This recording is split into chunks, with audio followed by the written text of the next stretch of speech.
Nah, kenapa kita butuh madhab? Kadang-kadang orang-orang ini mumpung ada rektor undip, kadang-kadang orang kampus tanya, agama Islam ini kan yang bawa Rasulullah SAW. Kita sepakat. Nah, kenapa kita butuh madhab? Misalnya di kampus ekonomi ya ada madhabnya, terus semua politik ya ada madhabnya. Jadi kenapa dalam beragama butuh madhab? Al-Fatihah. A'udzubillahi minasyaitonir rajim.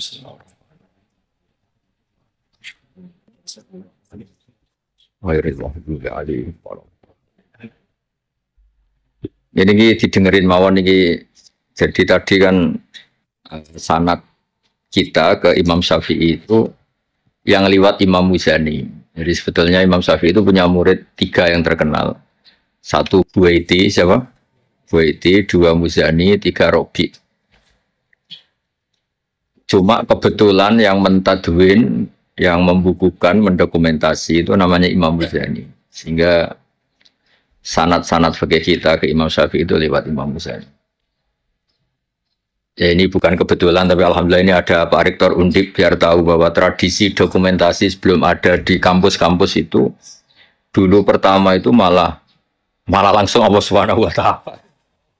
Jadi Allah itu punya sunnah. Misalnya kita ini berbuat sesuatu, selain ditulis Raqib Atid, itu terdokumen di Lauh Mahfuz. Masih terdokumen di sistem tubuh kita. Di sidik jari, di sistem tubuh kita. Sehingga nanti ketika di akhirat itu al-yawma nakhtimu ala afwahihim, mulut ditutup, terus wa tukallimuna aydihim. Yang lapor ke Allah itu tangan-tangan kita, karena sistem tubuh kita sebenarnya merekam apa yang pernah kita perbuat. Berarti sudah kelihatan dokumentasi itu 3. Malaikat Raqib Atid terdokumentasi lagi di Lauh Mahfuz, di sistem tubuh kita. Terus plus di catatan yang nanti diberikan ke kita. Ini loh perilaku kamu, kelakuan kamu.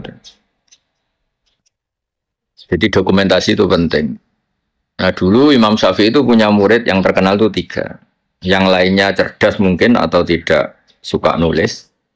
Tapi terkenal namanya Imam Buaiti. Yang satu suka nulis. Nah, ini kitab ini yang saya bawa. Ini kitab itu karangan Imam Syafi'i, tapi sebetulnya riwayat Mukhtasarul Muzani. Nah, di orisinil karangan Imam Syafi'i itu beliau kalau gamang atau ragu yang ngendikan ragu. Kalau yakin yang ngendikan yakin. Misalnya di bab sujud. Sujud itu menurut teks resmi Nabi itu kan melibatkan 7 anggota, yaitu al-jabhah, wal yaden, warubaten, wal qadamain. Kita disuruh sujud melibatkan 7 anggota ya, karuan jabhah, jidat, terus 2 tangan, terus 2 lutut bersama qadamain. Oke, kita sepakat yang melibatkan 7 anggota pasti sujudnya sah. Sama lagi yang melibatkan 7 anggota pasti sujudnya sah. Ada kata pasti. Tapi di bab orang syirik itu menyekutukan Allah. Misalnya orang bersujud sama berhala atau kepada berhala. Itu kan cukup watul jabah alal ardi. Apa watul jabah alal ardi? Tidak harus melibatkan 7 anggota. Artinya nggak bisa dibalik. Oh syaratnya syirik itu nak sujud yang berhala melibatkan 7 anggota. Tidak ada. Cukup watul jabah. Sehingga Syafi'i ngendikan jangan-jangan sujud yang pakai watul jabah saja sudah sah. Sebab teks resmi ketika Nabi sujud itu munajatnya begini, sajadalah kawatsi apa? Sajadalah kawatsi lilladzi khalaqahu wa sawwarahu wa syaqqa sam'ahu. Jelas di situ Nabi hanya ngendikan sajada wajhi. Jadi kalau sujud gini, emangnya Mas Syafi'i ragu. Apa itu sebagai bukti bahwa sujud itu untuk sah cukup watul jabah. Tapi tentu yang disepakati adalah melibatkan 7 anggota. Yang hanya jabah itu mukhtalaf. Ya, ini contoh-contoh apa? Contoh-contoh kecil ya dari. Jadi makanya ini karangan Imam Muzani itu selalu redaksinya qala Syafi'i qala Syafi'i. Terus wa qala fil imla in aqama ala syai'in. Imla itu beliau kalau ngendikan. Kalau dulu kan nggak ada rekaman, nggak ada video, jadi beliau ngendikan itu terus ditulis. Nah, ditulis, ngendikan yang ditulis itu bahasa Arabnya diemla. Makanya beberapa muridnya kenangannya apa? Amla Ali Nasyafi'i, apa? amla alaina Syafi'i. Fatwa ini diemlakkan oleh Imam Syafi'i. Beliau ngendikan, kemudian murid-muridnya mendokumentasi, itu namanya emlak. Ya, jadi supaya sampai tambah tahu apa asal usul mazhab Syafi'i. Ya, jadi, nah kenapa kita butuh mazhab? Kadang-kadang orang-orang ini mumpung ada rektor undip, kadang-kadang orang kampus tanya, agama Islam ini kan yang bawa Rasulullah SAW. Kita sepakat. Nah, kenapa kita butuh mazhab? Misalnya di kampus ekonomi ya ada mazhabnya, terus semua politik ya ada mazhabnya. Jadi kenapa dalam beragama butuh mazhab? Kalau tidak ada mazhab, kita ini terjebak tekstualis. Tapi kalau ada mazhab, ini ada pemaknaan ulang yang kadang ini lebih luas. Ya misalnya yang kita mudah memahami, misalnya begini. Jika adzan Jum'ah sudah dikumandangkan, maka wadarul ba' tinggalkanlah perdagangan, jual beli. Ba' itu jual beli. Tentu ini misalnya Pak Rektor Udip sedang ngajar, saya ada jual beli kok, saya pas ngajar, berarti nggak apa-apa dong saya ada ke masjid. Oh saya ada jual beli tapi rokokan, saya ada jual beli main HP. Nah berkahnya madzhab ini terurai. Maknanya jual beli adalah sesuatu yang menghalangi kamu datang ke masjid. Jadi ba' itu berarti apa? Mutlaku mani'in. Apa mutlaku mani'in? Apa saja menghalangi kamu dari datang ke masjid itu namanya ba'. Kamu berpikir ba' di sini maknanya adalah apa? Pengganggu orang datang ke masjid. Maka main HP ya pengganggu, makan ya pengganggu, tidur, aktivitas lainnya. Jika kata ba' kemudian menjadi makna umum, tinggalkan sesuatu yang menghalangi Anda dari datang ke masjid. Lah kenapa Allah menyebut ba'? Kebetulan saat itu peristiwanya itu ba'. Itu kan mirip misalnya saya bilang ke santri, "Cung, nak ono cah kecelakaan tolong. Kalau ada anak kecelakaan tolong." Beliau ono wong kelaparan gak kecelakaan gak ditolong. Ini kan gak kecelakaan ya, itu ya bodoh betul itu. Maknanya nolong orang kecelakaan ya pokoknya nolong sesuatu yang emergency. Orang kelaparan ya emergency, orang kecelakaan ya emergency. Pak Haris tak pecat dari Mahat Ali juga emergency karena terus gak punya status dia. Kasihan sudah miskin gak punya status kan nanti pulangnya malah kayak dukun resaris aja. Jadi nah itu akhirnya kita butuh mazhab karena kita butuh pemaknaan seperti itu. Kalau enggak ya kita tekstualis, kalau enggak kita tekstualis.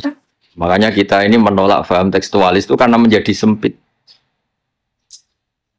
Ya, karena menjadi apa? Sempit. Ya, contoh tadi apa? Wadarul ba' apa? Wadarul. Kemudian adzan Jumat juga sama. Ketika adzan dikumandangkan, ini kan ada problem tafsir karena adzan zaman Nabi itu hanya sekali. Ya ketika khotib sudah di atas apa? Mimbar. Di era modern terutama orang-orang NU adzannya kan dua kali. Ya tentu kita sepakat yang dimaksud ayat itu adzan kedua kalau di konteks NU karena itu yang terjadi zaman Nabi. Adzan kedua itu kan bikinannya Sayyidina Utsman. Nah, hal seperti itu kita butuh mazhab. Ya, butuh mazhab. Jadi kenapa ada mazhab Syafi'i, mazhab Malik. Terus contoh terakhir ini sebelum tak tutup. Jika di wadah kamu dijilat anjing, maka cuci 7 kali, salah satunya pakai debu. Itu tagnya Nabi itu walago itu dilat. Nah kata mensucikan tentu orang itu berpikir 2 kali. Kata Imam Syafi'i disucikan itu karena najis. Karena najis perlu disucikan. Kata Imam Malik ya enggak, mensucikan itu udah harus najis. Orang jijik juga disucikan. Misalnya piring saya habis didoni haris ya tetap tak cuci meskipun enggak najis. Sebelum tiba idune haris sopo gitu loh. Misalnya cambah tali meler ngumpel meler kan ya tetap tak cuci meskipun umbel itu tidak najis. Lah itu terus melahirkan mazhab, yang satu bilang najis, yang satu bilang jijik. Sehingga lah kebetulan kita Syafi'i yang ikut partai itu najis. Ya kalau Nabi sendiri tidak ngendikan najis atau jijik, ini dan fal yaksilhu harus dicuci. Ya dicuci itu kan pilihannya 2, karena jijik apa karena najis. Ya seperti orang butuh uang itu. Kalau di komunitas orang miskin kan butuh uang itu karena butuh. Tapi kalau di komunitas orang kaya, orang sosialita, itu kan butuh uang mungkin karena tamak, karena rakus. Kan mereka sudah selesai urusan makan. Kok masih butuh uang ya berarti karena rakus. Sama-sama dari kata butuh, apa? Sama-sama dari kata butuh. Ya ngajar lah ngajar. Kalau Gus Bak ngajar itu karena sakit sampean. Kalau Haris profesi, gak ngajar nganggur itu kan. Jadi kan sama-sama lahir dari kata ngajar. Nah kira-kira seperti itu. Kenapa ada madzhab? Karena untuk maknani teks-teks yang ada ini penafsirannya itu beda-beda. Makanya kita butuh cara kamu memahami teks itu ikut manhajnya siapa, metodenya siapa. Nah kalau metode Imam Syafi'i ya tadi fal yaghsilhu diartikan karena anjing itu najis. Imam Malik enggak ya karena menjijikkan. Ya sama tadi meninggalkan B itu transaksinya halal. Tapi kenapa harus ditinggalkan? Karena sekarang sudah B yang mengganggu Jumatan. Berarti semua yang mengganggu semakna dengan B. Kamu bisa ikut partai min itlaqil ba'di wa iradatil qul atau ikut partai qiyas. B mengganggu, berarti semua mengganggu sama dengan B. Maka tidak boleh melakukan aktivitas yang mengganggu datang ke Jumat. Jadi bisa mintorikil qiyas, bisa mintoroki min itlaqil ba'di wa iradatil qul. Atau tidak pakai itu semua, pakai nurani model Jawa kan raiso mikir. Raiso mikir ya raiso mikir, tapi justru raiso mikir malah barokah karena terus ngerti. Nah ape Jumatan itu ojo dagangan. Mesti dia paham, ojo dagangan itu ojo melakukan sesuatu yang mengganggu. Ya itu kan otomatis ya sama misalnya. Kalau ada tamu kasih makan, keimangan toh, kayak ngobrol sereten. Maknanya keimangan kasih sesuatu yang tamu ini menjadi nyaman, termasuk kebutuhannya ya mungkin minum, tisu atau apalah. Termasuk menyediakan kamar mandi. Karena apa? Makan itu ibaratun an hajatil insan. Apa ibaratun an hajatil insan. Makan itu adalah kebutuhan manusia. Padahal kebutuhan tamu tidak hanya makan, ya makan, minum, MCK macam-macam. Lalu itu terus lahirlah madzhab. Kenapa lahirlah apa? Madzhab. Terus di Balaghah disebut min itlaqil ba'di wa iradatil qul. Makanya Quran sering bilang Allah itu suka warukais sujud. Masa iya sholat hanya rukuk dan sujud? Misalnya ketika Allah muji kita, tarohum ruka'an sujud, dan Allah melihat orang Islam itu berrukuk dan bersujud. Padahal sholat itu ada fatihah, ada tahiyat, ada macam-macam. Itu terus akhirnya menguat teori min itlaqil ba'di wa iradatil qul. Itu terus kita harus bermadzhab, karena tanpa madzhab itu kita akan menjadi tekstualis. Kan bahaya kan misalnya kamu sholat, wong di Quran hanya warka'u ma'arrokiin, berarti rukuk tok. Ya kan jadi aliran sesat apa? Udah kere sesat kan malah bingung gitu. Ya jadi itu apa bentuk penghormatan kita pada madzhab Syafi'i. Jadi memang kenapa kita kan kadang-kadang orang-orang sebagian orang itu berpikir Islam ya Islami Rasulullah ngapain sih bermadzhab? Itu memang orang nggak pernah ngaji. Bermadzhab itu kebutuhan logis ya, bermadzhab itu kebutuhan logis. Kayak bernegara. Bernegara pun butuh penafsiran. Demokrasi terpimpin apa demokrasi liberal apa sistem republik apa kerajaan, kan nggak mungkin kita bernegara kemudian tanpa apa madzhab. Kita harus mengikuti salah satu madzhab dari cara bernegara. Kebetulan kita republik misalnya, nggak monarki. Ya sama memaknai teks-teks dalam Quran kita butuh apa madzhab. Kalau enggak ya tadi terjebak dalam tekstualis atau kejumudan macam.